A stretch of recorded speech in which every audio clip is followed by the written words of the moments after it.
this place that we can come together and learn from you. Lord, we ask that you prepare our hearts, our mind, cleanse us from all unrighteousness, and condition our hearts, Lord God, for the receiving of your word. We pray, O Lord, that you would uh, give us the desire and even the delight, Lord God, to learn from you. And we ask for your Holy Spirit, Lord, to give us the wisdom, give us the understanding, and not only that, we ask as well for the power of the Holy Spirit in us, that whatever we will be learning tonight, by the power of the Holy Spirit, we will be able to apply in our day-to-day life. And Father in heaven, we just ask for your Holy Spirit to guide us, to lead us, and even, Lord God, to take over of this Bible study tonight. In Jesus' name we pray. Amen. Okay, so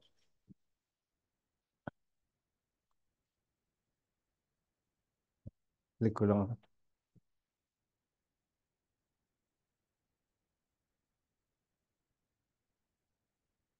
Okay.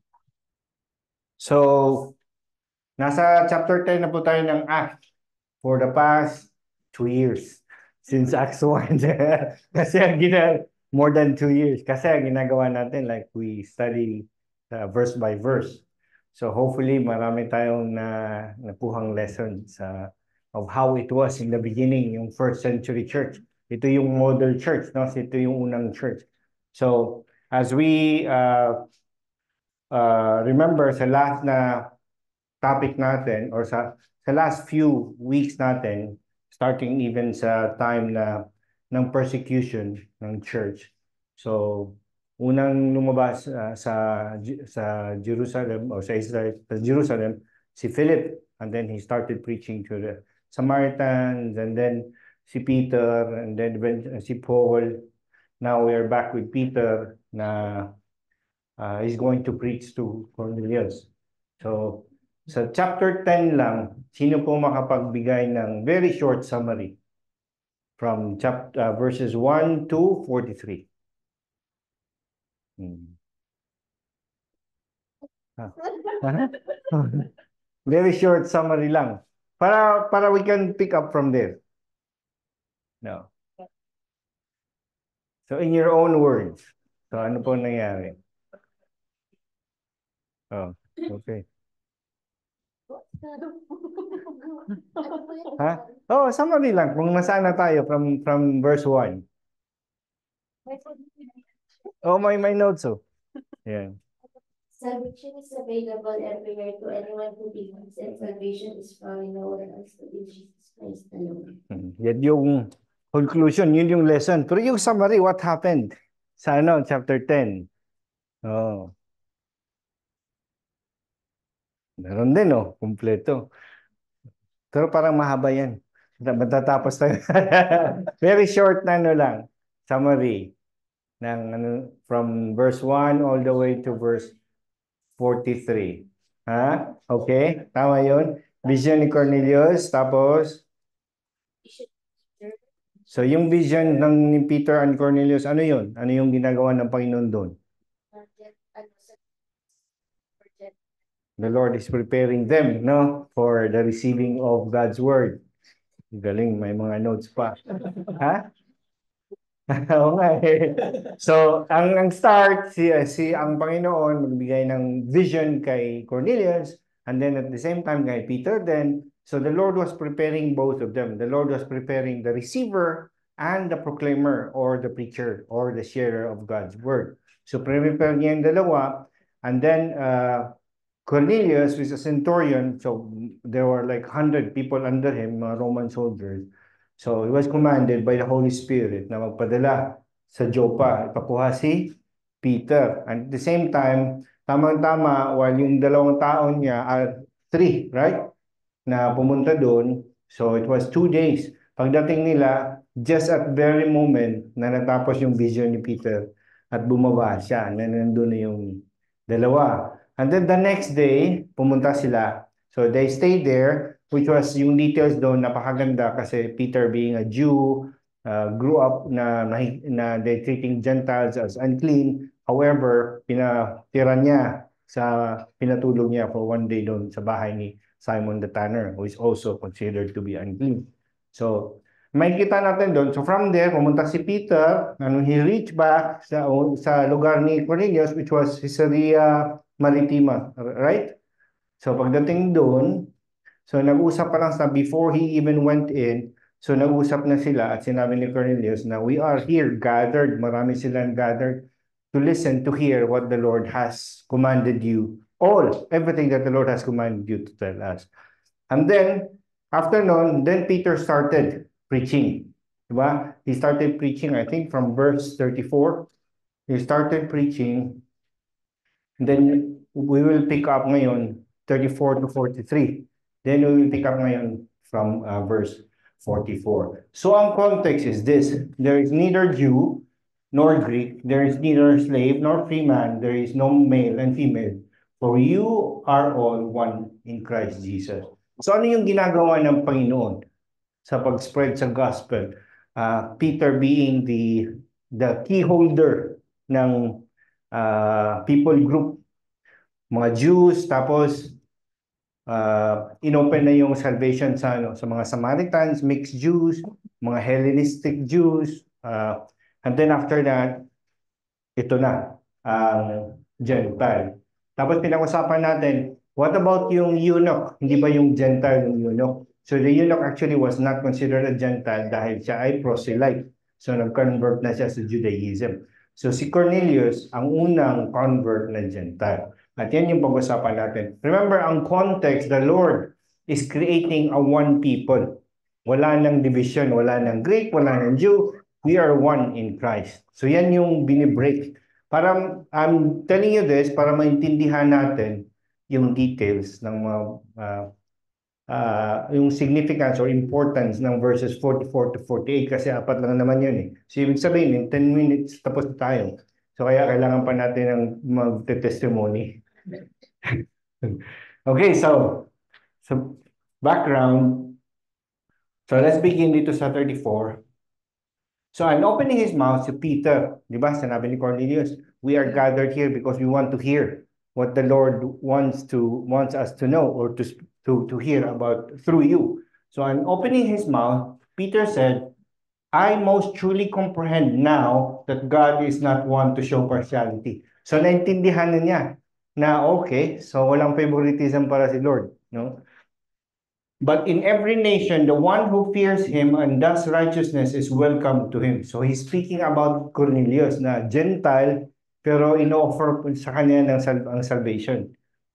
As for the word which he sent to the sons of Israel, so mga Jews, proclaiming the good news of peace to Jesus Christ, he is Lord of all. You yourselves know, so he's talking to them, now you yourselves know the thing which happened throughout all Judea, starting from Galilee after the baptism which John proclaimed. So he's talking back about kay John the Baptist and then eventually sa crucifixion of Jesus Christ. He's saying, kayo mga centurion, ikaw being a centurion, definitely alam mo kasi isa ka sa mga soldiers, most likely nandun din siya sa crucifixion of Jesus Christ. But you know of Jesus of Nazareth, how God anointed him with the Holy Spirit and with power, and how he went about doing good and healing all who were oppressed by the devil, for God was with him. And we are witnesses of all the things he did, both in the land of the Jews and in Jerusalem. They also put him to death by hanging him on a tree. God raised him up on the third day and granted that he appeared. So, ni-refresh ni Peter na yun yung simple lang yung preaching yun, na kilala niyo si Jesus, alam niyo kung ano yung ginagawa niya. Even sa time pa lang ni John the Baptist, John the Baptist was preparing the way for Jesus Christ, and then Jesus came, he performed a lot of miracles, he did good things, and eventually he was crucified. Because why? Because he claimed to be God. He claimed to be God. Kaya kung meron kayong mga kaibigan na of different faith, they always say na Jesus never claimed to be God. The reason why Jesus was crucified because he claimed to be God. Kaya kinusify siya ng mga Jews because he's somehow accused of being a blasphemer. Okay, let's proceed. Now, not to all the people, so si Jesus, when he was resurrected, hindi siya nagpakita sa lahat. Not to all the people, but to witnesses who were chosen beforehand by God. That is, to us who ate and drank with him after he rose from the dead. And he commanded us to preach to the people. So Jesus, nagpakita siya after resurrection sa mga disciples. So 120 plus ito mga apostoles, mga apostles, and even 500 believers. So pinili lang niya he showed himself. And he commanded us to preach to the people and solemnly to bear witness that this is the one who has been designated by God as judge of the living and the dead. So here Peter is saying, si Jesus ang judge. He will come one day and judge the living and the dead. So somehow he's saying here, now he was crucified as a blasphemer. He was crucified because he claimed to be God. And yet what I'm telling you now, he indeed was God. No. Of him all the prophets bear witness that through his name everyone who believes in him receives forgiveness of sins. So this is very important. Of him all the prophets bear witness. He's talking about all the Old Testament prophets who were prophesying about the coming Messiah. And the last Old Testament prophet was who? Sino yung last na Old Testament prophet? John the Baptist, yung pinsan niya. Although nasa New Testament na siya, but he's he's the last Old Testament prophet. At ang sabi nga, he's the greatest of them all. No? So John the Baptist. So of him, all the prophets bear witness. So this solidifies na when Peter was saying, si Jesus yung Messiah, but it's not only me. All the prophets point the same na si Jesus yung Messiah. Okay, so now let's pick up sa ating text. So ito lang yung 4 verses lang. So madali na tayo matapos dito. But let's expand dito sa 44 and 45 and 46 and 47 and 48. So while Peter was still saying these things, so Peter was preaching to them, di ba? Kay Cornelius at mga pamilya niya, and even the 100, maybe 100 people na kasama niya. Of course, hindi nila iiwan yung commander nila. So while Peter was still saying these things, the Holy Spirit fell on all who heard the word. And the believers from among the circumcised who had come with Peter were amazed, because the gift of the Holy Spirit was poured out even on the Gentiles, for they were hearing them speaking in tongues and extolling God.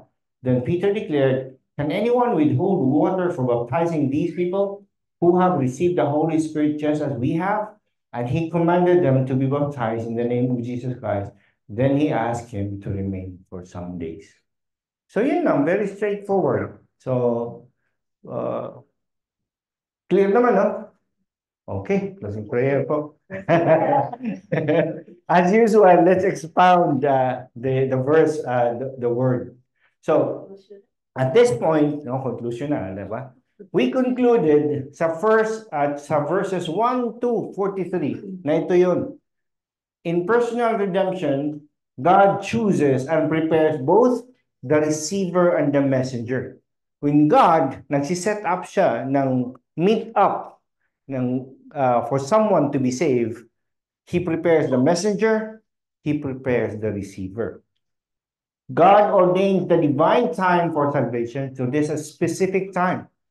Hindi right away. Prepare ni Panginoon si Peter, and God also prepared Cornelius. It took around 4, 5, 6 days maybe bago sila nag-meet, no? God ordains the divine time for salvation. God supplies the message. God grants salvation, and God gets the glory. And that is why he gets the glory, because siya lahat. Siya mag-prepare, siya magsusupply ng message, siya ang mag-arrange ng timing. Most likely, kung ngayon, siya din maghahanda ng pagkain, and all these things. God supplies the message, God grants, and he gets all the glory. In salvation, it is all of God. And we see that in Scripture. Salvation is all of God.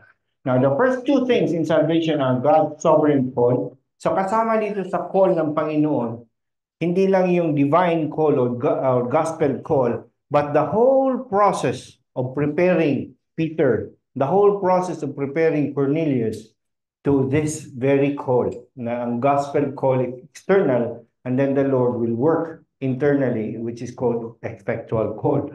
So, God's sovereign call, and man's submissive will. God provides even the faith for the person to, when he hears the word, humbles himself and submits himself to God's will. So, ang Lord lahat ang nagprepare niyan. So, the first two things in salvation are God's sovereign call and man's submissive will. Ano yung submission na makikita natin kay Cornelius? So, nung sinabi ng Holy Spirit na send people to Joppa, wala siyang hit, walang question. Even si Peter questioned 3 times about ano yun. Sa pagkain, no? The Lord told him, eat. Ayaw niya kasi Peter, 3 times yan palagi. No, ano. But eventually, he submitted to the will of God and he even invited yung mga tao. Na pagdating niya doon, anong conclusion niya? Now I understand na walang favoritism si Lord. Kasi he understood na everything has been orchestrated by God na mapunta siya doon kay Cornelius na Gentile, na dapat hindi nga siya pwede pumasok doon. No? Then the proclamation of the gospel. So yung pinag-usapan natin from verse 34 to 43, yun na yung proclamation ng gospel ni Peter. So, ito yung outline ni Peter. Pwede yung preach yan, brother Jen, sa church. May outline eh. Salvation is available. If you read, ito yung introduction niya. If you read verses 34 to 35, sinabi niya kagad na, now I understand walang partiality of Panginoon. He offers salvation to Jews, to Samaritans, to Hellenists, to Gentiles. So, salvation is available. Yan yung introduction niya. Now, yung main theme naman ni Peter is from verses 36 to 42. Salvation is in Christ. He's saying, salvation is available to everyone, but salvation is in Christ alone. Walang ibang nag-offer ng salvation but si Jesus Christ. Now, last verse, which is verse 43, doon niya sinabi na for someone who believes, salvation is available to anyone, but salvation is through Christ alone. But who will be saved? Those who will believe in Christ. Salvation is by faith. So yan yung invitation. Now, when he mentioned that for ang salvation is for those who believe, at ano sabi ng verse 44? While Peter was still saying these things, so when he mentioned that salvation is for those who believe, what do you think happened? While Peter was still saying these things, the Holy Spirit fell on all who heard the word. So Cornelius and all the other people who were listening to him, at sinabi na salvation is available to you. Salvation is not only for the Jews, but to Gentiles as well. Salvation is in Christ Jesus alone. Dinescribe niya from time ni John the Baptist and all the way sa crucifixion ni Jesus. And then the last point na sinabi niya, salvation is faith in Jesus Christ. What do you think happened sa mga puso ng nakinig? Kasi ito yung sumunod eh.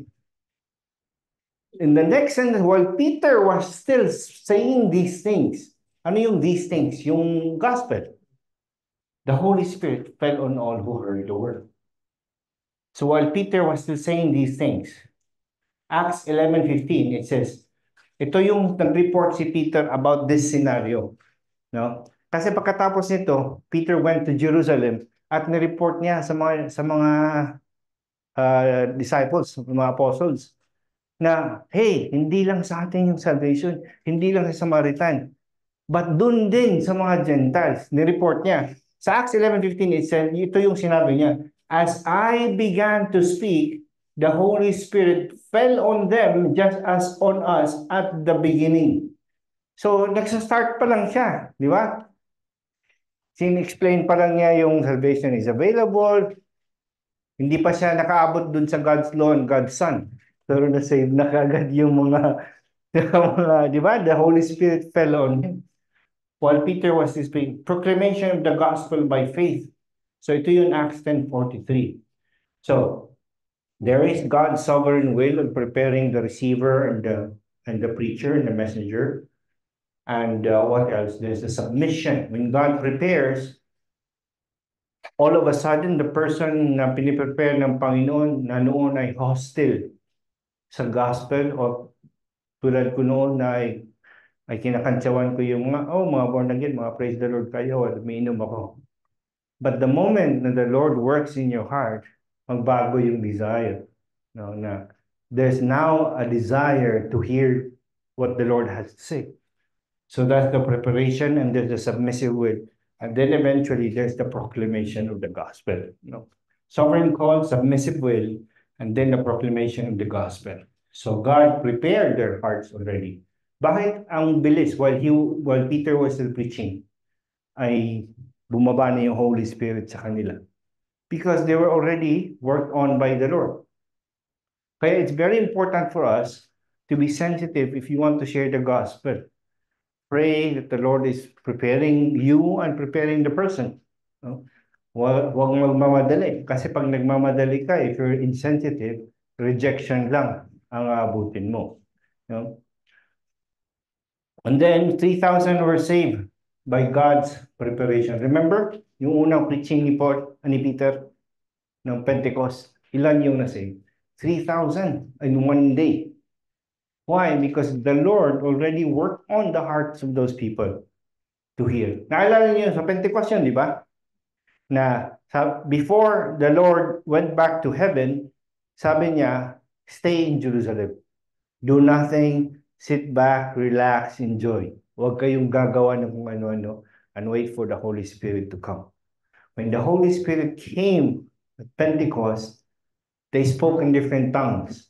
And then he started preaching. And then 3,000 were saved. So ibig sabihin, the Lord has already prepared the hearts of those people kasi it was a feast. Right? And then what else? What happened after that? Diba? While they continued preaching, ay dinala sila sa Sanhedrin. They were questioned. Why? Because they turned the place upside down.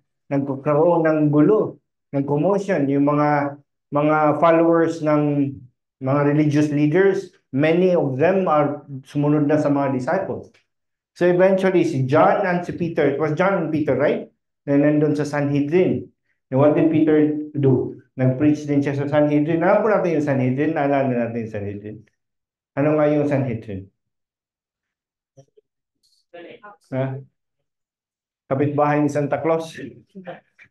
So it's a council na there are 71 members. 71 members. Nandun yung high priest at lahat ng mga matataas na posisyon ng mga religious leaders sa Sanhedrin. So Peter was brought there in the Sanhedrin and he took advantage of the situation. Instead na matakot siya or instead na ma-intimidate siya, ang ginawa niya, nag-preach. Nag-preach siya. But what happened after that? The religious leaders got furious. No preliminary work of the Holy Spirit. What's the difference? When nag-preach siya, 3,000 were saved. Because the Lord already worked on the heart of the people. Dito, wala, ang mga religious leaders, hindi pa nag-open ng mouth si Peter. They already rejected Christ again and again. They were the ones who even sent Christ on the cross. Diba? So there was no preparation dito. So that's the difference. So what else? So while Peter was saying these things, the Holy Spirit fell on all who heard the word. So what does it mean when the Holy Spirit fell on all? As Christians, ano pong alam natin about the Holy Spirit? Sino pong may indwelling ng Holy Spirit? All of us, Christians. No? Actually, ito yung beginning. Di ba makikita natin na nung si Philip nag-share ng gospel sa mga Samaritans, they believe. Pero pumunta si Peter at saka si ano, di ba? Was it James and Peter? Na pumunta doon and prayed over them and then the Holy Spirit fell on them. So, they believe and yet, after a few days pa, then the Holy Spirit fell on them. Anong purpose doon? Para makita ng mga Jews na ang na-receive ng mga Samaritans ay pareho sa na-receive nila nung Pentecost. Anong purpose ng Panginoon doon? Pinapakita ng Panginoon nga you're equal in my eyes, whether you're a Gentile, a Samaritan, or a Jew. Kasi when Philip was preaching and the Holy Spirit fell on them, kanya si Peter yung leader ng church, at wala siya doon, hindi siya witness, sabi niya, hindi naman namin nakita. And these are Samaritans.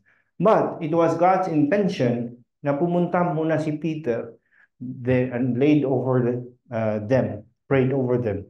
Then the Holy Spirit fell on them. No. So ano yung mark? They started speaking in tongues. Ngayon, here naman, so that was the Samaritans, may delay. Ngayon naman, kay Cornelius. Bakit walang delay kay Cornelius? Because it was Peter, the head of the church at that time. Siya yung leader, not the head of the church, but the leader of the mga disciples. Na siya yun usually ang nagko-confirm, di ba? So it was him who's preaching. At bakit, ngayon makikita natin yung purpose, bakit sumama yung 6 ng mga Jews? Hindi naman niya in-invite. Sumama lang sa kanya. Ang purpose nun, to witness na itong sa Pentecost, ang mga Jews, they received the Holy Spirit. Sa time ni Philip, when Philip preached, the Samaritans, when you say Samaritan, mix half Jews and half whatever race. No? So ang mga Samaritans, they received the Holy Spirit. Dito naman, Cornelius is a pure Gentile, received the same gift, the same Holy Spirit. No? But after nito, wala ka na makikita na may delay. After nito, it's assumed and implied and believed that the moment a person believes in Christ, the Holy Spirit right away is dwelling in that person. At mababasa natin yan lahat sa mga verses na ipakita ko sa inyo. So, the Holy Spirit fell on all. They are anointed by the Spirit's power and are praising God and speaking in tongues, just as those who received the Spirit did on the day of Pentecost. So, ang mga Gentiles, pareho yung resulta sa mga Jews when they received the Holy Spirit.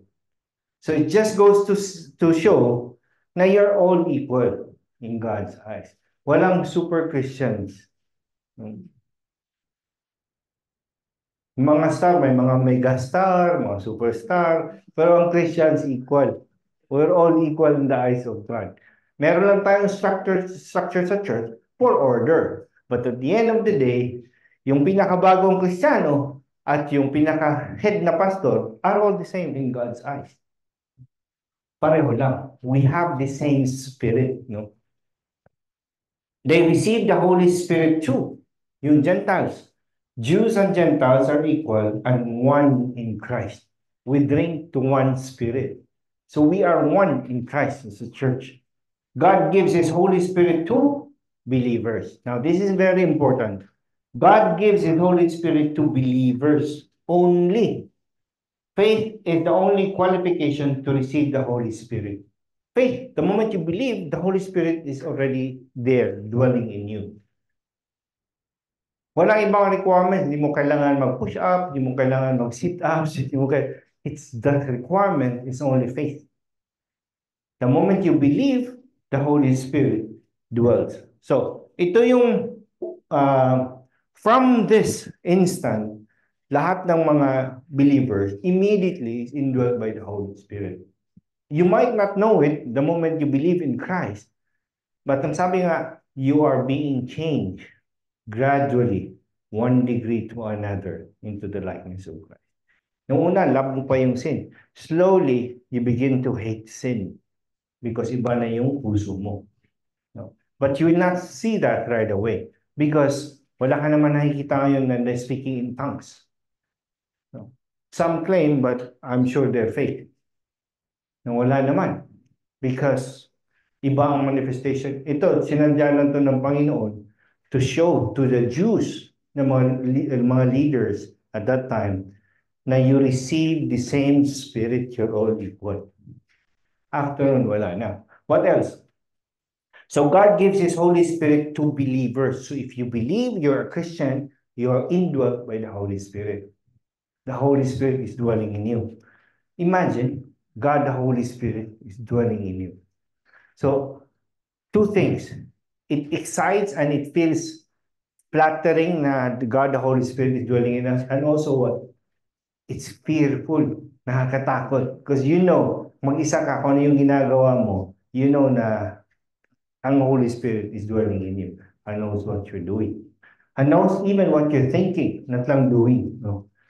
This is immediate result of saving faith. The Spirit indwells the believer instantly. So walang delay. I know that there are some group of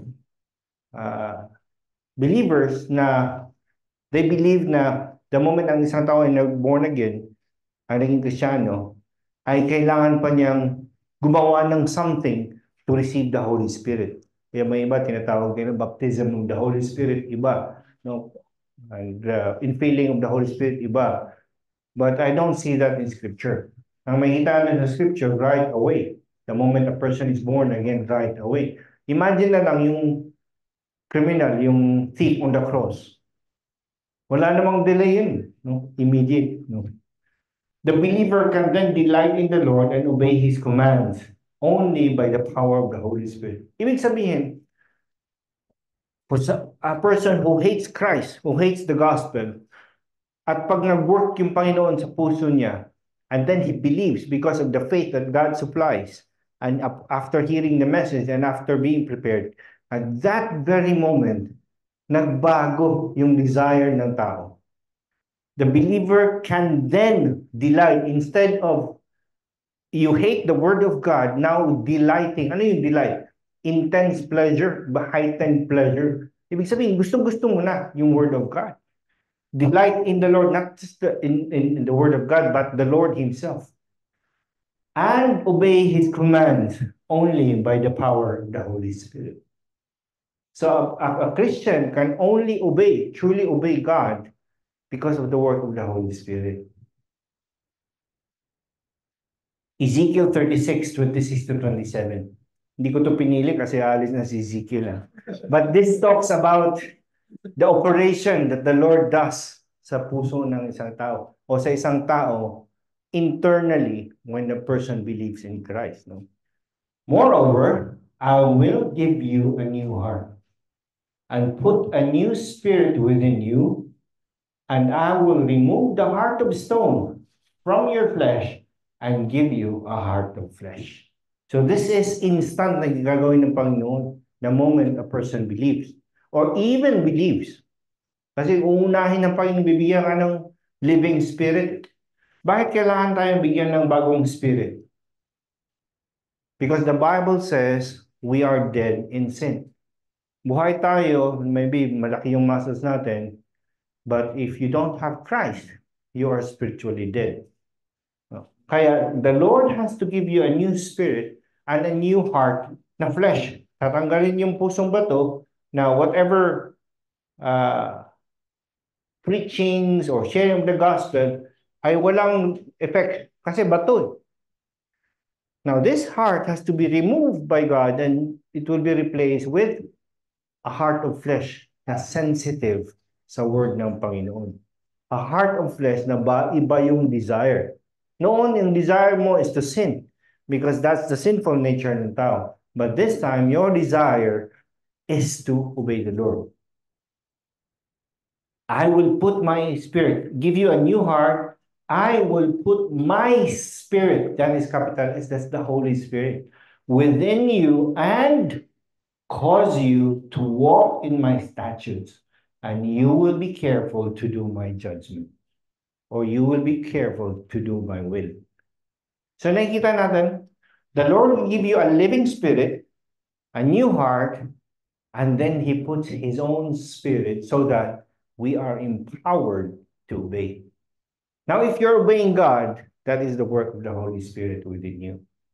And if you have the work of the Holy Spirit within you, of course, you have the Holy Spirit within you. And what does that imply? It means you're born again. It means you're going to spend eternity with God. Amazing. If noon ayaw mo talaga makinig ng Word of God or you hate God, ngayon is your desire to obey God, not maybe 100% because it will take time, but slowly, yung love mo sa Panginoon ay nag-grow. That's the work of the Holy Spirit. When you have the work of the Holy Spirit, you are going to live with Christ forever. So, makikita natin, a person can only obey God because of the presence of the Holy Spirit. What else? Acts 1:8. But you will receive power when the Holy Spirit has come upon you, and you shall be my witnesses both in Jerusalem and in all Judea and Samaria, and even to the end of the earth. So without the Holy Spirit, you will never have the power to open your mouth and share the gospel. Without the Holy Spirit, you can never be a witness for Christ. But with the power of the Holy Spirit, you are what? A witness. And what is the Greek word of witness? Martyr, the meaning, martus, I think, but the meaning is martyr. Ibig sabihin, because of the power of the Holy Spirit, you can preach Christ even if you're going to die because of that. So yan yung love mo. That's the work of the Holy Spirit.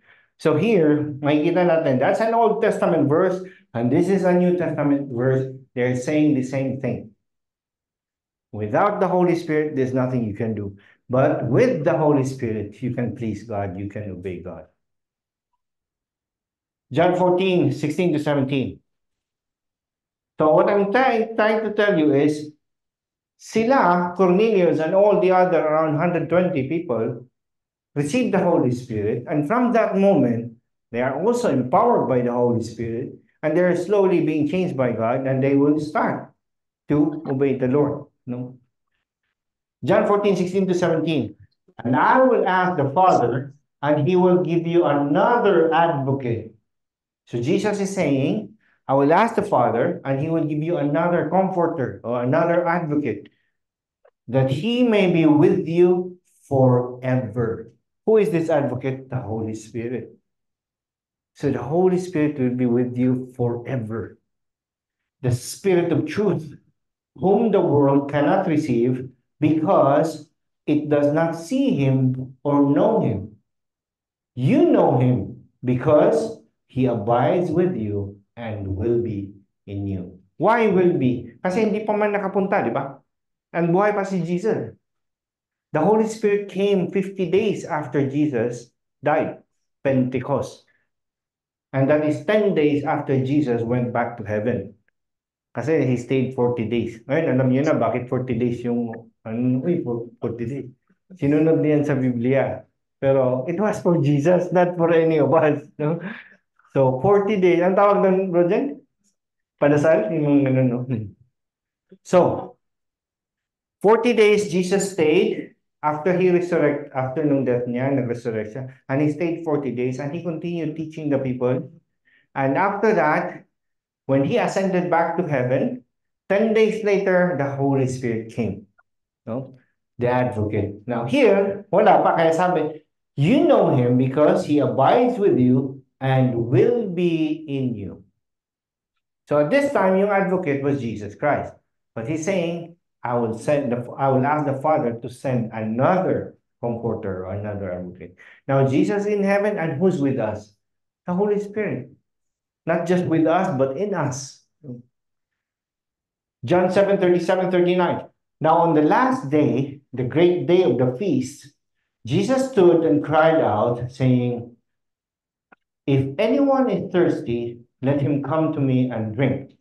So there was a feast, and Jesus was there, and he cried out and saying, if anyone is thirsty, let him come to me and drink. He who believes in me, as the scripture said, from his innermost being will flow rivers of living water. So from inside, there's a river of living water for those who believe in Jesus. But this he spoke of the Spirit, whom those who believe in him were going to receive. So when you receive the Holy Spirit, it will be like a river of flowing water. He will be like a river flowing water, fountain. So ibig sabihin, the Holy Spirit will manifest His work through you. Kaya nagbabago ang tao. Kaya sabi, no, born again siya. Noon ganito, ngayon iba na. But sinabi niya isa, na-born again ako 10 years ago. At ano yung pagbabago? Actually, nothing. Pare-pareho lang. So, there's no Spirit. There's no work of the Spirit. There's no Holy Spirit.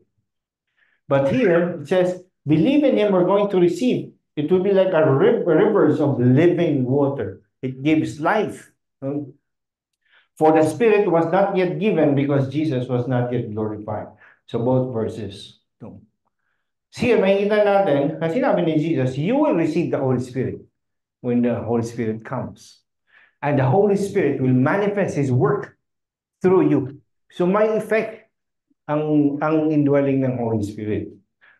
John 14:26-27. But the Advocate, the Holy Spirit, whom the Father will send in my name, he will teach you all things and bring to your remembrance all that I said to you. So the Holy Spirit will teach us all things. So now we are learning because the Holy Spirit is teaching. The Holy Spirit is teaching us. And what else?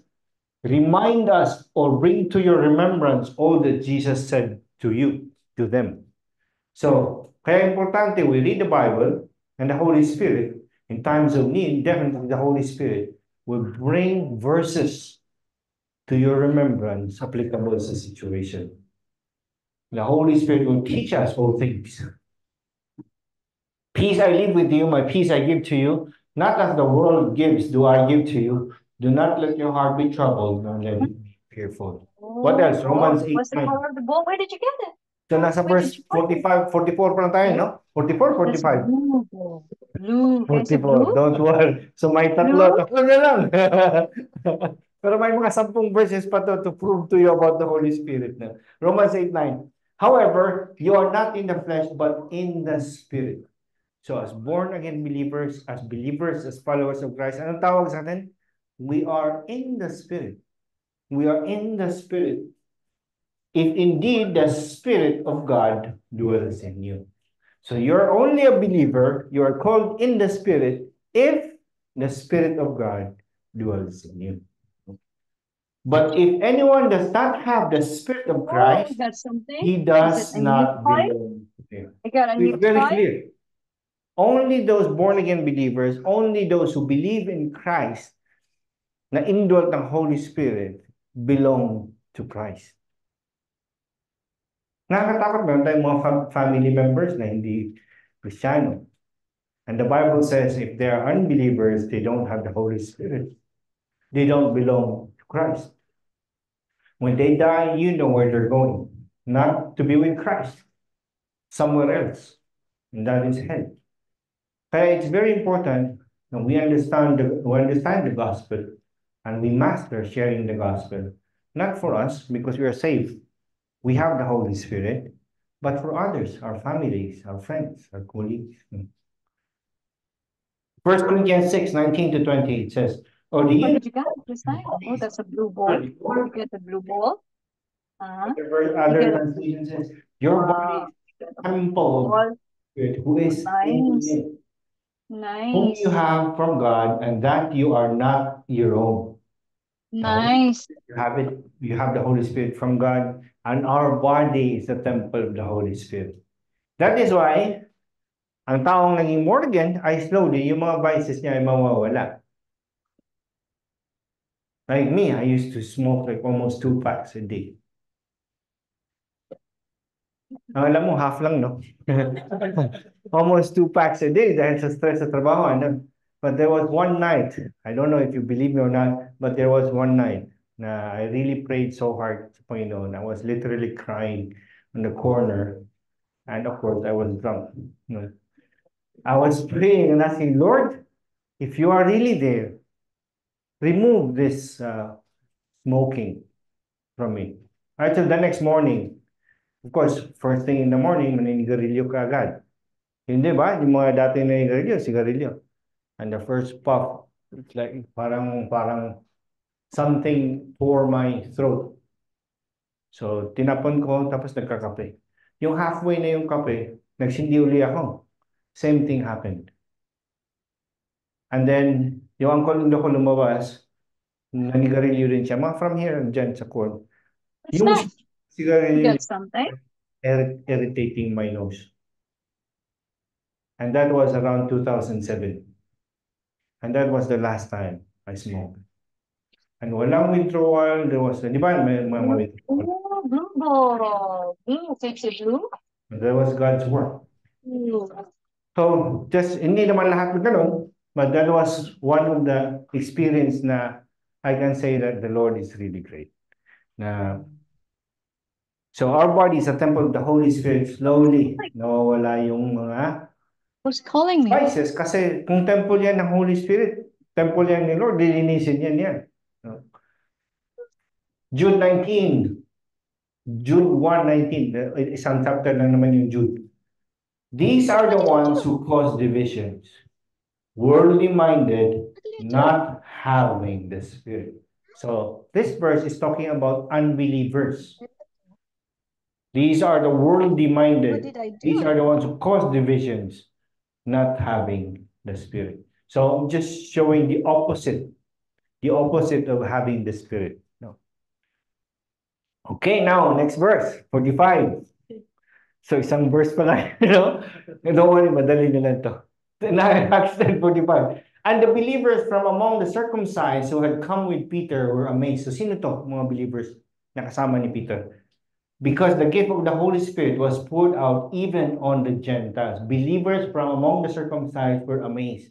Ito yung mga Jewish na Christians, di ba? Kasama ni Peter doon sa bahay ni Simon the Tanner sa Joppa.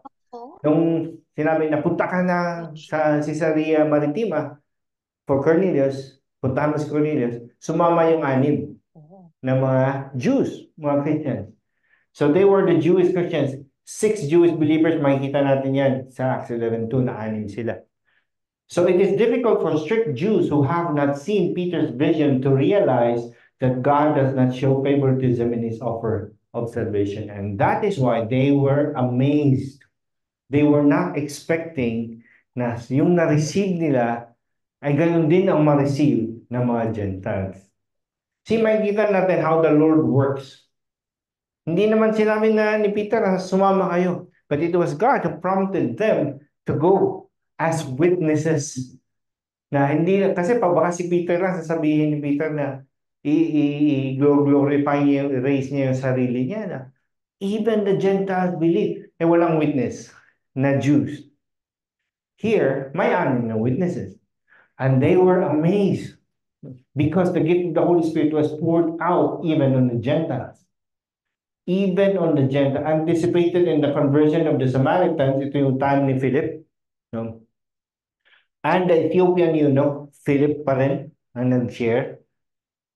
Naalala mo, when Peter came, naalala natin, no, na nag-share siya, they believe, and yet they waited for Peter. And Peter and James, Peter and John. Mga bata-bata pa na rin, kung matanda na kasi, no? Basta somebody was with either James or John, no? James, I think, no? Pumunta doon, and they prayed. Was it Peter and James or Peter and Barnabas?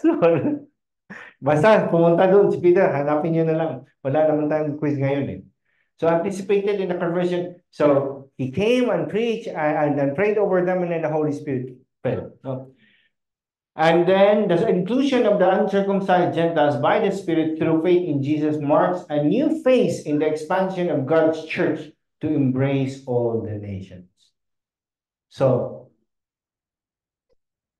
like I said, ang Holy Spirit was given to the Jews, the Samaritans, and the Gentiles, and from then on, yan na yun ang nangyayari sa buong mundo.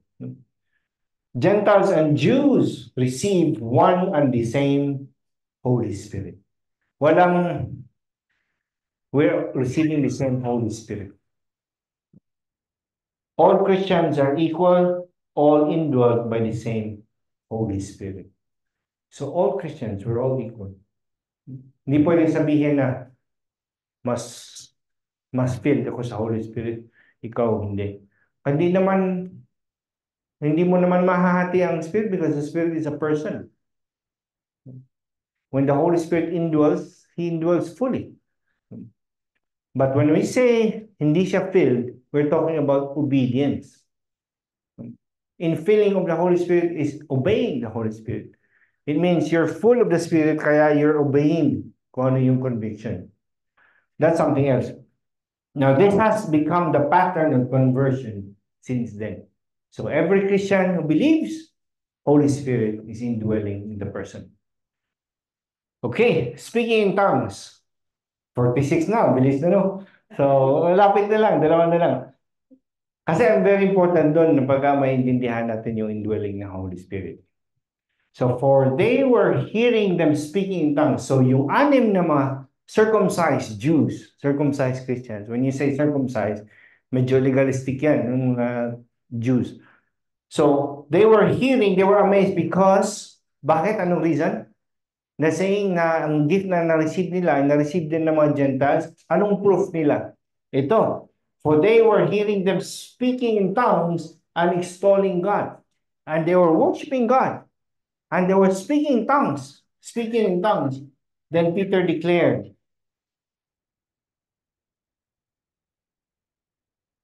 so, ito yung keyword, speaking in tongues. Now, we have to remember this na, let's go back to the Bible kung ano sinasabi ng Bible about speaking in tongues. Because there's so many wrong interpretations about tongues. Sabi nga ng iba, are tongues for today? Ano reply? No, they're for next Thursday. No, I'm just kidding. Of course, tongues are for today, but hindi yung tongues na bubbling tongues. No, hindi yung mga gibberish tongues. Ang tinutukoy na tongues ng Biblia, even sa time ng Pentecost, all the way even sa 2 Corinthians, ay, the Greek word is glossa. And glossa means known languages, not ecstatic utterances. Known languages. So example, ano yung mga known languages natin ngayon? Huh?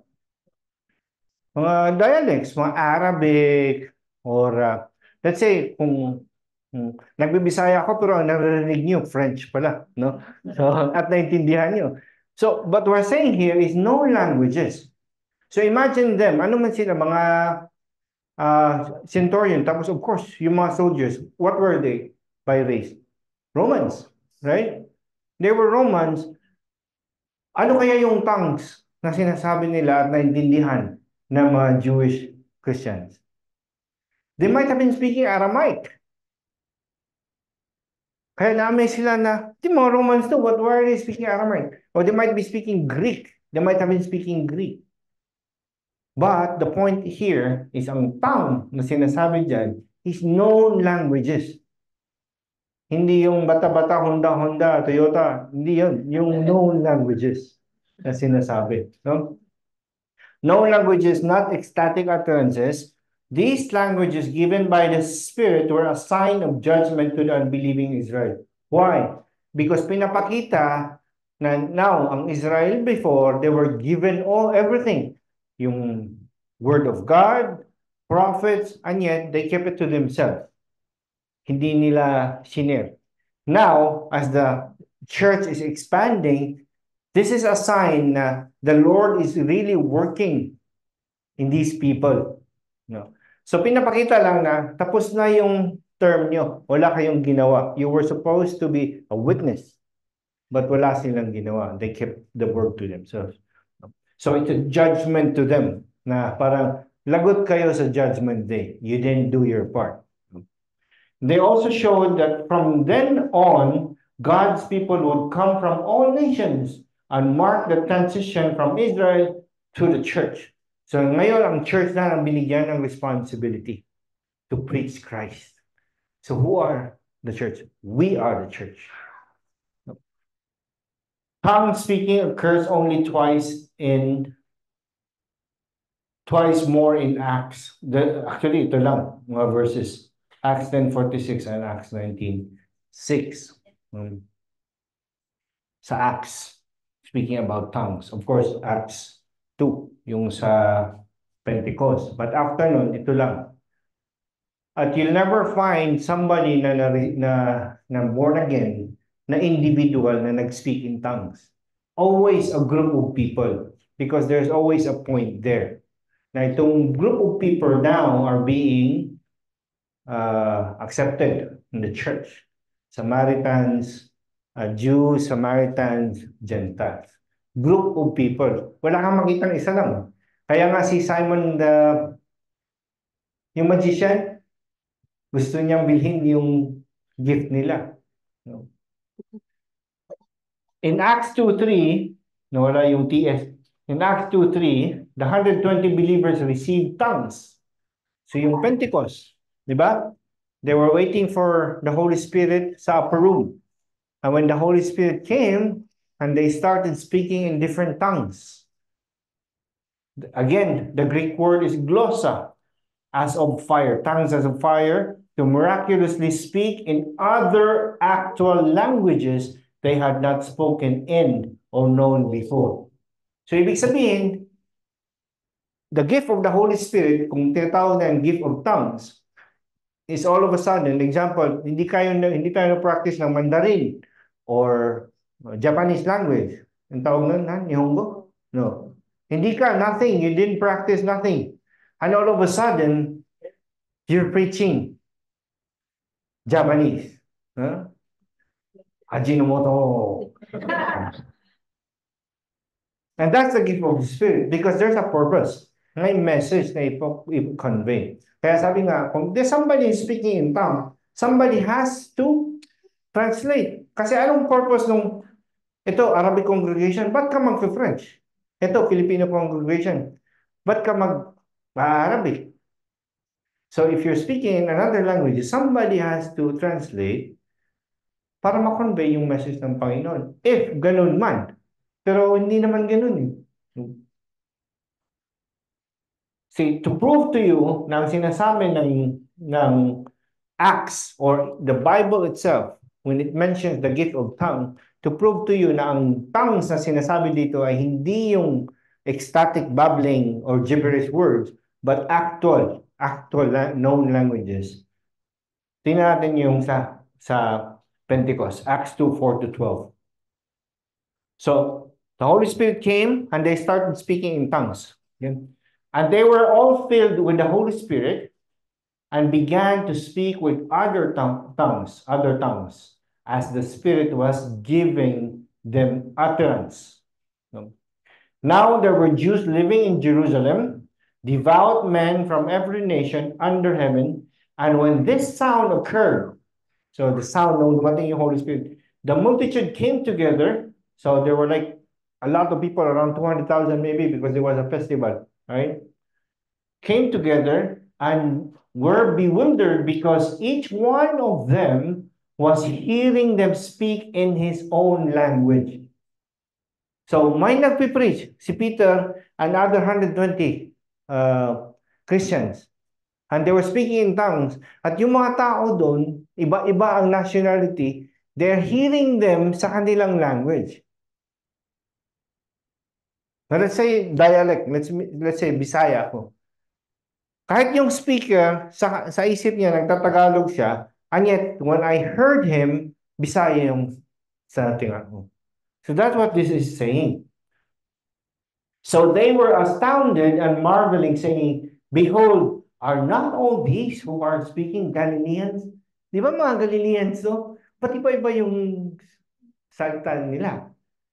And how is it that we each hear them in our own language in which we were born? So native tongue, native language nila, naririnig nila from the Galileans. And who are these people? Parthians and Medes and Elamites and residents of Mesopotamia, so part ng Iraq, so part ng Middle East, that area there. Judea and Cappadocia. Saan na to? Greece? Turkey, mga Cappadocia. Cappadocia, Cappadocia, no? No. Cappadocia, Pontus and Asia, Phrygia and Pamphylia, Egypt, and the district of Libya. No, Egypt and the district of Libya around Cyrene, and the visitors from Rome. So there were Romans, both Jews and proselytes, Cretans and Arabs. So mga Arabs, they heard Arabic out from those 120 people. We hear them in our own tongue speaking of the mighty deeds of God. So it was a preaching, it was sermon. Maybe from the 120 believers that they were speaking, they thought they were speaking in their own language. Or maybe they were speaking in their own language. Pero ang naririnig ng iba't ibang nationality ay yung sarili nilang language. And that is the gift of tongues. Hindi mo maintindihan kung anong sinasabi. Hindi mo alam, baka na-heart attack na to. Pero, so it's very clear. na ang word na glosa, the word na tongues in the Bible, is known languages. And they all continued in astonishment and great perplexity, saying to one another, what does this mean? So it's the work of the Holy Spirit. It's the work of the Holy Spirit. It's the power of the Holy Spirit. Okay, proceed.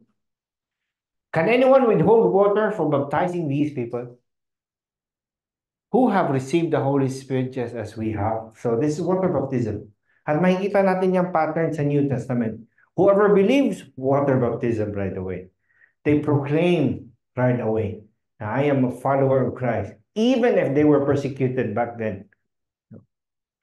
So yun yung result ng work ng Holy Spirit sa kanila. New heart, new desire, new love for God, na even threat of being persecuted cannot stop them from declaring to the world publicly that I am a follower of Christ. Can anyone withhold water from baptizing these people? So what they're talking about is water baptism. No. Since God the Spirit himself has signified his welcome of Cornelius by pouring out the Holy Spirit, pinapakita ng Panginoon na they're welcome into my church. And his companions into the church, no human dares deny the reception of the sign of inclusion. So water baptism is a sign na I am a follower of Christ. Inclusion in the community of the new covenant. So it is a sign, it's a symbol, it's a declaration that I belong to Christ. So belief and water baptism usually happened respectively in the first century believers. So yun yung pattern noon. Ngayon na lang yan, there are some na share ng gospel, and okay, the person believe, and born again, he might not know it yet, na born again siya, then later on pa kasi maghahanap pa ng swimming pool, maghahanap pa ng lugar, ng time to gather. Ngayon na lang yan. But that time, usually, pag may tubig, baptism right away. Naalala niyo yung eunuch? While sinira ni Philip, may nakitang tubig, baptize ka agad. Nakakatakot ngayon sa kanya eh. Kasi when he rose up from the water, nawala na si Philip. For sure, hinanap siguro niya, baka nalunod siguro yung water. Pero dinala pala ng Panginoon somewhere else to preach the gospel again. No? So, Acts 11:16-17, and I remember the word of the Lord. So this is Peter, nung nag-report na siya sa Jerusalem of what happened itong sa kay Cornelius. Sabi niya, and I remember the word of the Lord, how he used to say, John baptized with water, but you will be baptized with the Holy Spirit. Therefore, if God gave to them the same gift, ano yung gift? Holy Spirit. Sabi niya, therefore, if God gave the Gentiles the same gift as he gave to us, also after believing in the Lord Jesus Christ, who was I that I could prevent God's way? So it's God's way. After the Lord saves someone, it's his way na water baptized. So yan sabi ni Peter, who am I to stop them from being baptized? Pareho lang tayo na-receive ng Holy Spirit. So last verse. And he commanded them. Who's them? So Peter commanded them. Sino? Huh? And Peter commanded them to be baptized in the name of Jesus Christ. Then they asked him to remain for some days. So, dito makita natin na hindi si Peter ang nag-baptize. Sino yung nag-baptize sa kanila? Yung Jews na 6. Kasi sila naman ang pumunta doon ng mga hindi naman pwedeng mag-baptize yung mga bagong na born again. So who's baptizing who? So the 6 Jews were baptizing around 120 or 130 people there. Napakasaya siguro nun, no? That, of course, centurion si Cornelius. Baka may magandang pool yun sa likod. Di ba mga Romans, gano'n? Meron silang bath place. Huh? So, and he commanded them, kung may mga kasama pa siya ng mga centurion din, Dala-dala din nila yung tig 100 nila. And he commanded them to be baptized in the name of Jesus. Then they asked him to remain for a few days. So these were the Jewish Christians. 6 Jewish believers, makikita natin dyan sa Acts 11:2. Why them? Why not Peter? Sige. The same spirit. Same spirit that we have. Same spirit. So bakit hindi si Peter? Pareho lang naman yung spirit nila. Ba't hindi si Peter ang nagbaptize sa kanila? Ba't sila yung nagbaptize? Anong reason? So you have to remember the context sa ginagawa ng Panginoon. Anong ginagawa ni Lord dito? Na pinapapasok niya yung Samaritans, na pinapapasok niya yung Gentiles. So, why the 6 Jewish? Because they're witnesses. When they went, pagdating dito sa Acts 11, they can just say, oo, totoo yung sinabi ni Peter, kami nga ang nagbaptize. What if kung si Peter lang yun? I don't know kung na born again exist. Siya lang naman gumawa lahat. Tapos siya lang naman nag-claim na born again yun. Siya lang naman But here, Peter, what he's doing, of course, through the work of the Holy Spirit sa kanya, prompting ng Holy Spirit, ay he involved them. Para pagbalik niya sa Jerusalem to report what happened, ay valid yung report niya. Because it's not only him. May witnesses na siyang 6 at nag-participate pa even yung 6 sa baptism. So makikita natin how brilliant the Lord is sa pag-orchestrate niya even to the smallest detail ng encounter na to. So, in the name of Jesus Christ, he commanded them to be baptized in the name of Jesus Christ. Forgiveness of sins is through the name of Jesus Christ. Makikita natin yan sa Acts 10:43. Sa last point ni Peter sa kanyang sermon. Forgiveness of sins is through the name of Jesus Christ. That is, through faith only in Him. So why in the name of Jesus Christ? Symbolize na these are born-again believers. These are forgiven. In the name of Jesus Christ, I baptize you. Sa Matthew 28, sa Great Commission, baptizing them in the name of the Father and of the Son and of the Holy Spirit. So, last keywords, remain for some days. Ito. Why do you think na, then they asked Peter to remain for some days. Sino naman yung day dito? Who asked them to remain for some days? Centurions at saka yung binaptize doon. Because tapos na yung baptism. So ano mangyayari? Alis na si Peter at saka yung 6. But they asked them to remain in some days. Why?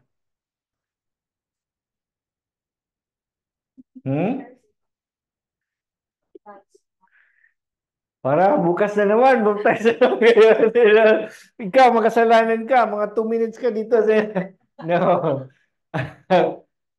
Because imagine, they have new heart. Diba? A new heart, a new desire, a new spirit. So, everything has changed. The old has gone, the new has come. So, bagong creation, hindi ka newly renovated, but newly created being. Bago yung puso mo, bago yung desire mo, bago yung mindset mo. So now, of course, wala silang alam. Ngayon lang nila narinig yung preaching about Jesus. So maybe Cornelius, somehow, mas marami siyang alam because he's educated, but what about the others? So they asked him to remain for some days for what? So the desire and joy to fellowship is a mark of a true believer. So, sino gusto mag-fellowship dito? Yung ayaw mag-fellowship daw, hindi yan mark ng isang true believer. It is a mark of a true believer. And we've been commanded to be always with one another. Diba? Iron sharpens iron. Do not neglect fellowshipping or coming together. That's the mark because we have the same spirit. Imagine, we have the same spirit that is indwelling in each of us. We are not just friends or churchmates, but we have one and the same spirit. So of course, they're eager, they have newfound faith and new love for Christ, at wala silang alam. But there's somebody here who lived with Christ for 3 years. Can you tell us more about Christ? So to fellowship, talk, and learn about their Lord and Savior. So the thirst and delight in hearing about God. Kasi kung wala na sila, so sila-sila lang, anong gagawin nila, mag-guessing game. So there's somebody has to preach. So tapos na. Oh, exactly 10 o'clock. Question. What is the outline of Peter's sermon for Cornelius and his companions? Price is, CC.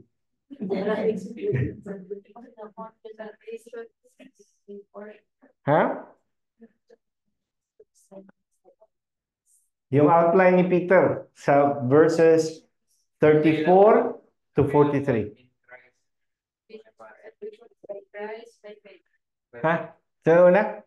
Available in Christ and By faith. Oh. Salvation is available too.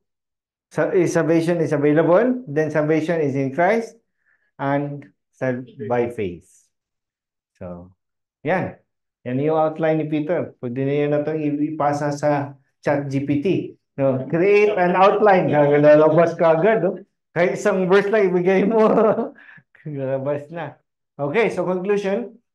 Salvation is available everywhere to anyone who believes. And it is found in no one else but in Jesus Christ alone. God is not a respecter of persons. What does it mean? Walang favoritism.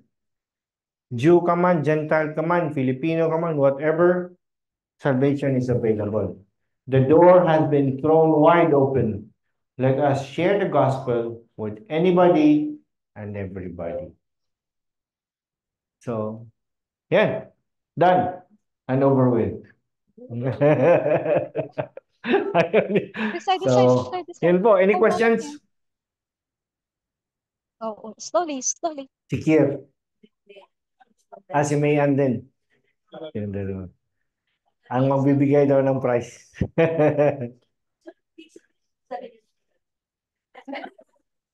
Si Lord nga, walang favoritism. Ako pa. No? Okay, any questions? Apat lang na verses naman, no? But you understand, right? Na very important yung understanding na the moment a person believes, the Holy Spirit is indwelling that person.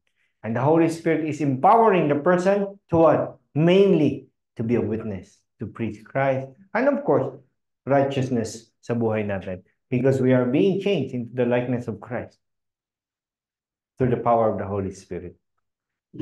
Okay. So, any questions? Wala? None? Okay, let's pray. Lord, thank you, God, for the lesson. Thank you, Lord, for your word. Thank you for reminding us, oh Lord, that we are never alone, that you are always in us. The Holy Spirit is always in us and with us and working in and through us. Lord, we pray that the Holy Spirit would even empower us to always preach Christ to those you have already prepared the hearts for the receiving of your word. And we pray, oh Lord, to be always sensitive to the prompting of the Holy Spirit when an opportunity opens for us to share Jesus Christ.